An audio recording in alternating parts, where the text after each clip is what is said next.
천미예수님, 이제 더위가 지나간 것 같죠? 아침 저녁으로는 선선합니다. 이제 살만 납니다. 오늘은 연중 제23주일입니다. 오늘의 독서와 복음의 주제는 구원입니다. 첫째, 제1독서인 이사야서는 메시아가 오시어 하시는 구원에 대하여 알려줍니다. 마음이 불안한 이들에게 말하여라. 굳세어라. 굳세어져라. 두려워하지 마라. 보라, 너희 하느님을, 그분께서 너희를 구원하신다. 우리가 내 힘이나 다른 세상 것에 의지하면 마음이 불안하고 두렵습니다. 내가 약하고 또 세상 것들은 변하는데 거기에 의지하기 때문에 불안한 것입니다. 마음이 불안할 때는 마음이 불안의 원인을 살펴보고 하느님을 바라보며 구원자이신 하느님께 모든 것을 맡겨야 합니다. 그러면 구원자이신 하느님은 마음의 불안을 없애주십니다. 또 하나는 내가 내 뜻이 안 이루어지면 어떡하나, 내가 생각대로 안 되면 어떡하나, 이런 것 때문에 불안한 경우가 있어요. 그럴 때는 주님 손에 맡기고 주님 뜻만 이루어지게 해 주십시오. 이렇게 하면 마음에 평화가 옵니다. 그때 눈먼 이들은 눈이 열리고 귀먹은 이들은 귀가 열리리라. 그때 다리 저는 이는 사슴처럼 뛰고 말 못하는 이의 혀는 환성을 터뜨리리라. 이사야 예언자는 앞으로 구원자이신 메시아가 오시면 그때 눈먼 이들은 눈이 열리고 귀먹은 이들은 귀가 열리리라. 그때 다리 저는 이는 사슴처럼 뛰고 말 못하는 이의 혀는 환성을 터뜨리리라 라고 예언합니다. 이 말씀대로 메시아이신 예수님께서는 이 세상에 오셔서 치유 기적을 실제로 행하셨음을 오늘 복음에서 볼 수 있습니다. 둘째, 오늘의 복음에 보면 예수님께서는 갈릴레아 호숫가에서 귀먹고 말 더듬는 이를 치유하심으로써 당신이 구약에 예언된 메시아이심을 드러내십니다. 그러자 사람들이 귀먹고 말 더듬는 이를 예수님께 데리고 와서 그에게 손을 얹어 주십사고 청하였다.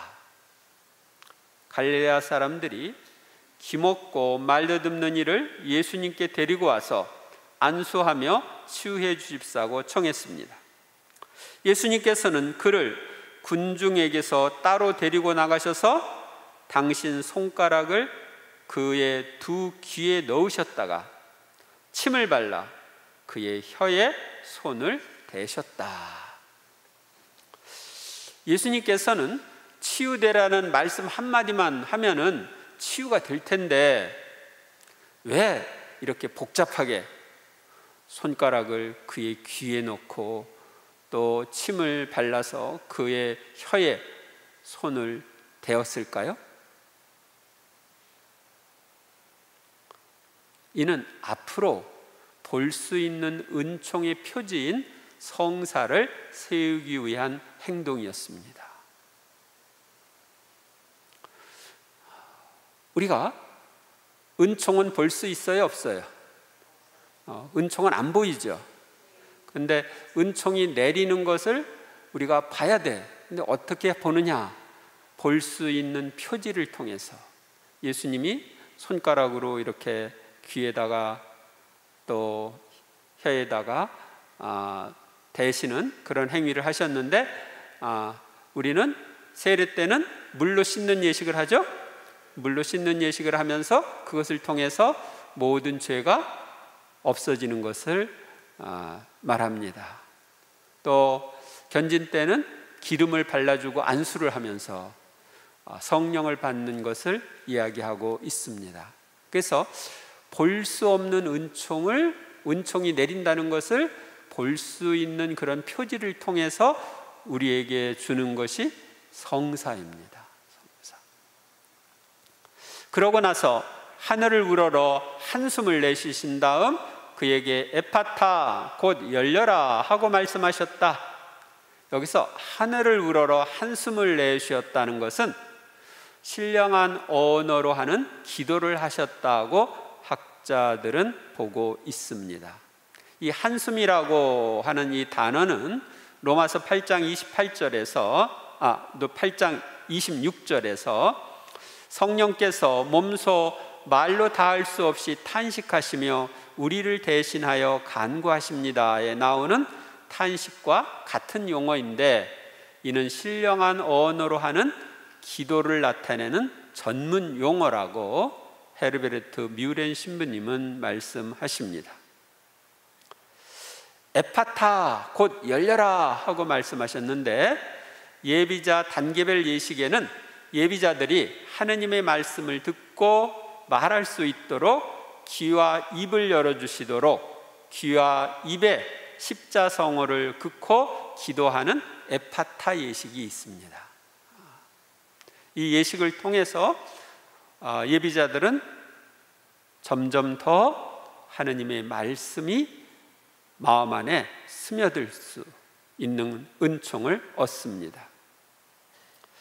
그러자 곧바로 그의 귀가 열리고 묶인 혀가 풀려서 말을 제대로 하게 되었다. 예수님은 귀가 들리지 않는 이를 치유해 주셨습니다. 여러분은 귀가 들리지 않는 이가 치유된 것을 본 적이 있습니까? 있으신 분? 한 명도 없네요. 한쪽에 한 사람 있네. 저는 이런 치유를 본 적이 있습니다. 제가 성령세신 대표 신부로 있을 때 2000년에 동성중고등학교 강당에서 치유 피정을 했습니다. 그때 여러 치유 기도를 했는데, 치유 기도를 하고 나서 이제 치유 체험담을 들을 때입니다. 귀가 안 들리는 사람이 들렸다는 거예요. 아니, 어떻게 귀가 안 들린 사람이 들렸나 하고 물어보니까 고막이 터져가지고 그쪽 한쪽 귀가 안 들린 거예요. 그런데 치유 기도 때 주님이 고막을 치유해 주셔서 들리게 된 것을 이야기하는 걸 들었습니다. 사람들은 더할 나위 없이 놀라서 말하였다.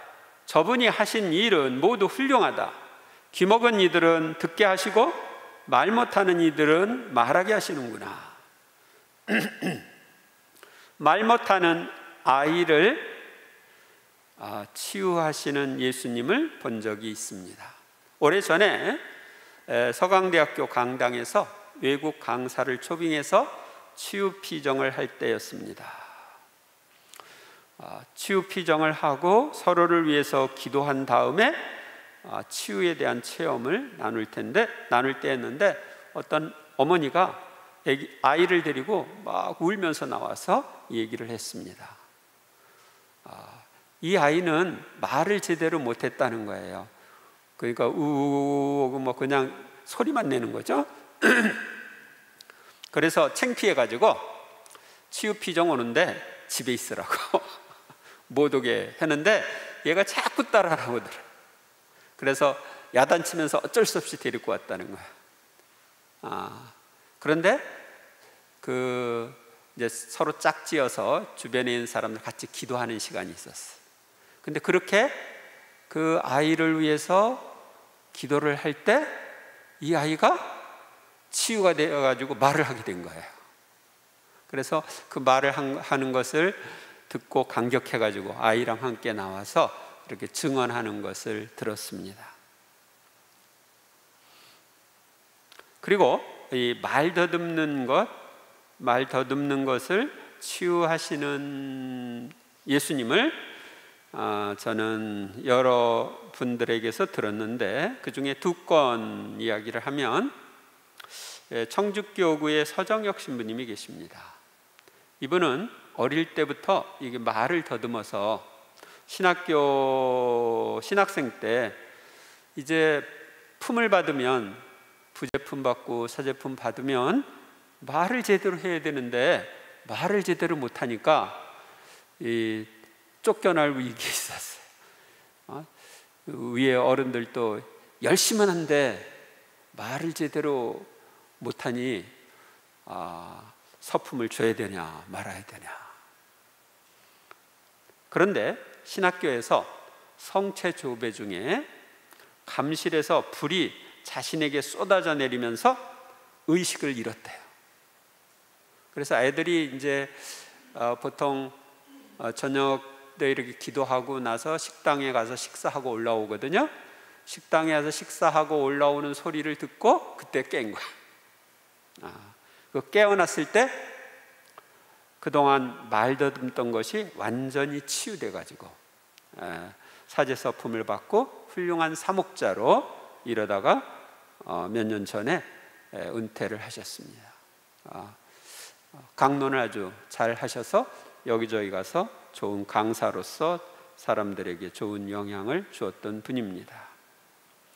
이분은 어렸을 때부터 성체 예수님께 가서 인사하고 초등학교 때도 이렇게 학교를 가고 그랬던 사람입니다. 또 한 분은 대구교구 최봉도 신부님인데, 이분은 초등학교 때 말 더듬는 짝을 놀려주려고 말 더듬는 흉내를 내다 보니까 말더듬이가 됐어요. 그 짝은 말더듬이에서 해방됐는데 자기가 이제 말더듬이가 된 거예요. 그래서 반장인데 차렷, 일어서 차렷 경례, 이것도 제대로 못하는 거예요. 그런데 이제 이분도 나중에 사제서품 받고 성령쇄신에 참여해서 이 말 더듬는 것이 악령의 영향이라는 걸 깨닫고 여러 달에 걸쳐서 구마를 통해 치유받은 체험을 이야기해 주었습니다. 최 신부님은 강력한 내적 치유 은사와 구마 은사를 받고 은퇴 후에도 매월 희망기도 피정을 지도하시다가 2000년 5월 28일 세상을 떠나셨습니다. 저랑은 한 40여 년 이렇게 같이 40여 년도 더 됐죠. 그렇게 봉사하던 분이었습니다. 예수님의 외적인 치유 기적은 내적인 치유 기적을 보여주는 표지입니다. 우리는 모두 영적으로 귀먹은 이들이었는데 치유를 받아 주님의 말씀을 듣고 생활할 수 있도록 구원되었습니다. 우리는 복음 말씀을 듣지 못하는 이들, 말씀을 들으려 하지 않는 이들, 말씀을 듣고도 이해하지 못하는 이들이었습니다. 그런데 주님께서는 우리의 영적인 귀를 열어주셔서 말씀을 듣고 이해하게 되었습니다.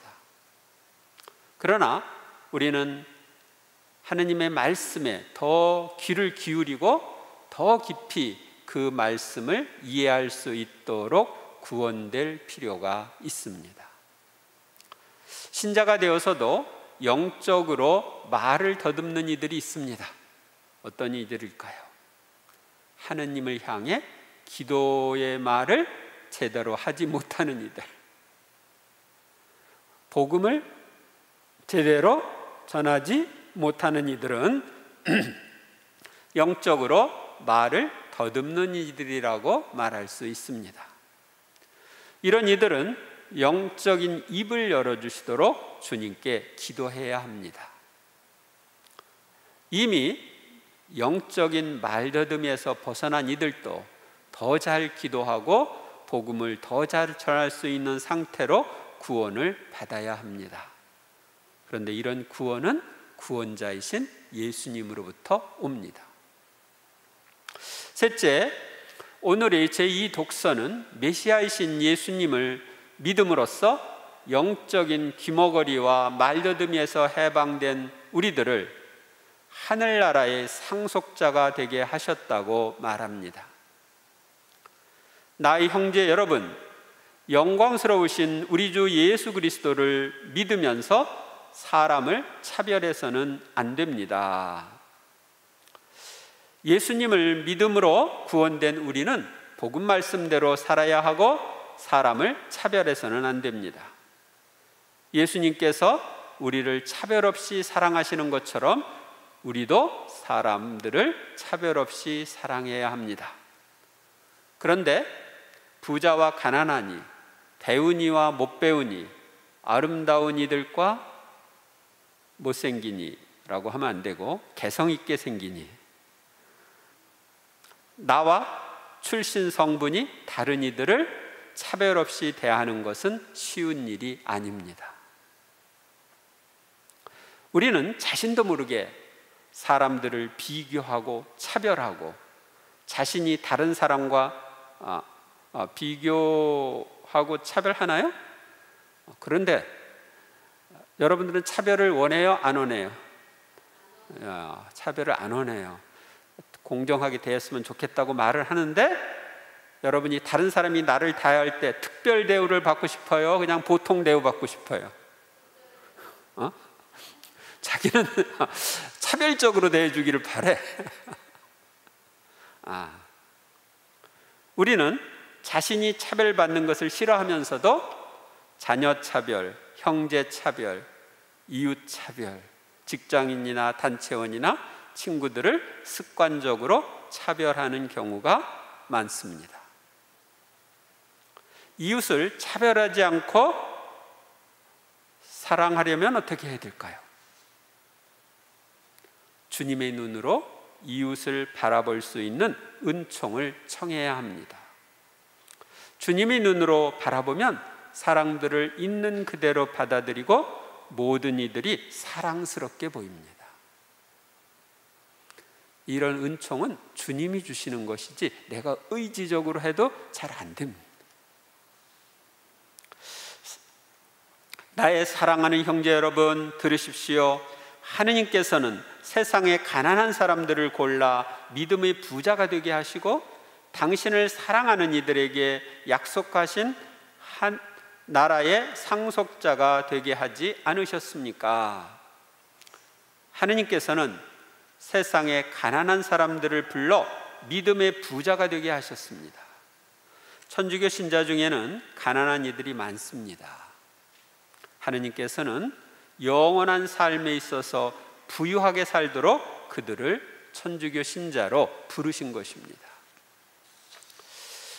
당신을 사랑하는 이들에게 약속하신 하늘나라의 상속자가 되어 다른 이들보다 더욱 행복하게 천국에서 살 수 있도록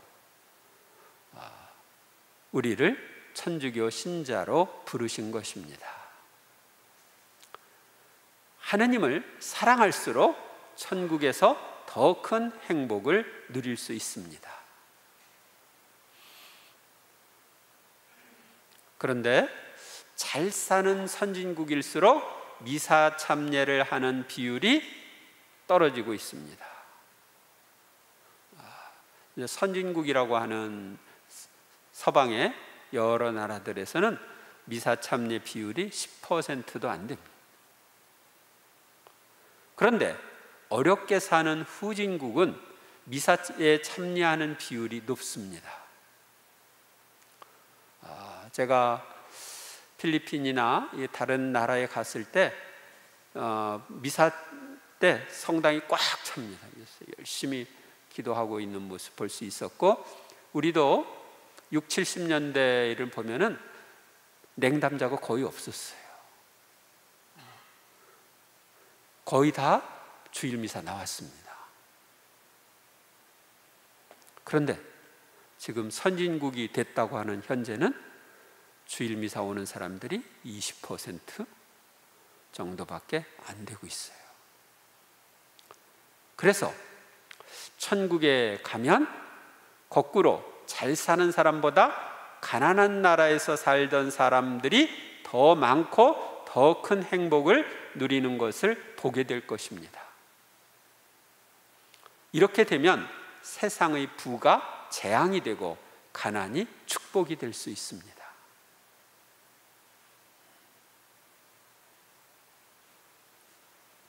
잘 사는 이들은 물질에 대한 집착, 세상 것들에 대한 근심 걱정이 마음을 차지하고 있어서 영적인 것, 천상적인 것이 들어오기 어렵습니다.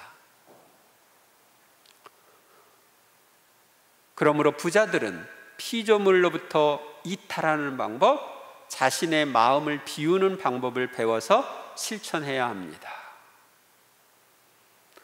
이렇게 이탈하는 방법, 비우는 방법을 알고 싶습니까?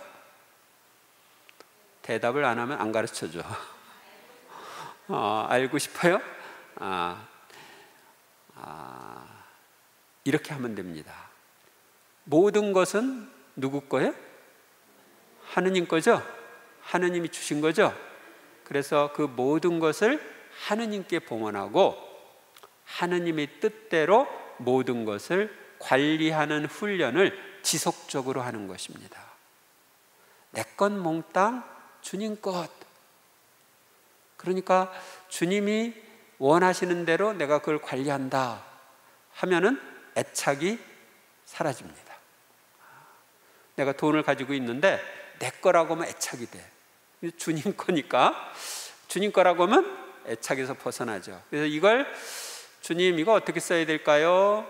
하고 여쭤봐서 주님이 이렇게 쓰라고 알려주시면 그냥 그대로 나는 관리자 입장이니까 쓰는 거예요. 그러면 내 거라고 했을 때는 내가 저 사람에게 주면은 저 사람이 보답을 할까? 어떻게 생각할까? 뭐 이런 것까지 생각하는데 만약 내가 종이고 주인이 이거 누구한테 갖다 줘 했으면 갖다 줬을 때 나한테 거기에 대한 보답을 할까 생각을 해요, 안 해요? 안 하죠? 그냥 나는 심부름한 걸로 끝이야. 그래서 내가 이것을 이동하는 것, 그분 뜻대로 관리하는 것, 그것으로 끝나요. 그렇기 때문에 나는 피조물로부터 벗어날 수가 있어요. 하느님께서는 오늘 제1독서에 나오는 대로 마음이 불안한 사람을 구원해 주시는 분이십니다. 구원자이신 예수님은 구약 성서에 예언된 대로 우리를 구원하시기 위해서 이 세상에 오셨습니다. 그러므로 구원이 필요하면 누구한테 가야 돼요? 예수님께, 하느님께 가야 합니다. 그리고 내가 이러이러한 문제가 있고 이런 어려움이 있습니다. 주님, 이런 상태로부터 저를 구원해 주십시오 하고 청해야 합니다. 예수님께서 세상에 계실 때 베푸신 수많은 치유 기적들은 그분이 우리 영혼과 육신에 필요한 치유를 베풀어 주시는 구원자이심을 알려줍니다. 예수님께서는 오늘날도 우리와 함께 계시면서 우리를 치유해 주시는 구세주이십니다.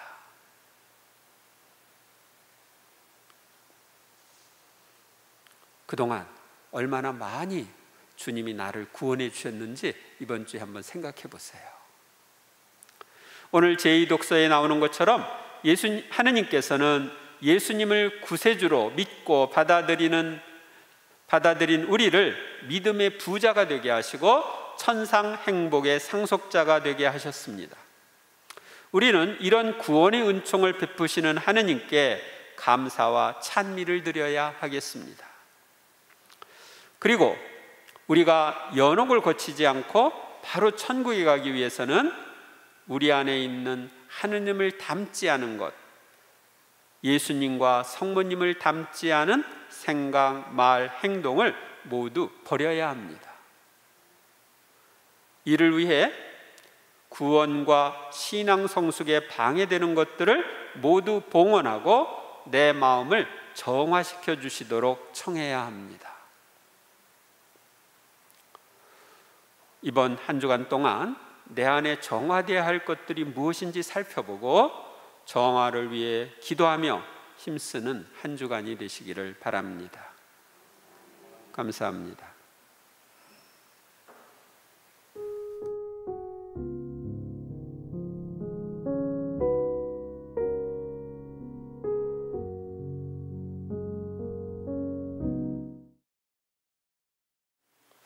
주님의 평화가 항상 여러분과 함께. 네, 여러분들은 구원받을 것이 있습니까? 많이 있죠.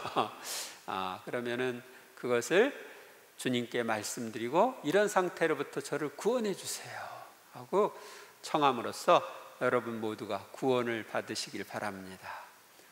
오늘 평화 인사는 구원 받으십시오. 평화 인사 나누십시오. 구원 받으십시오.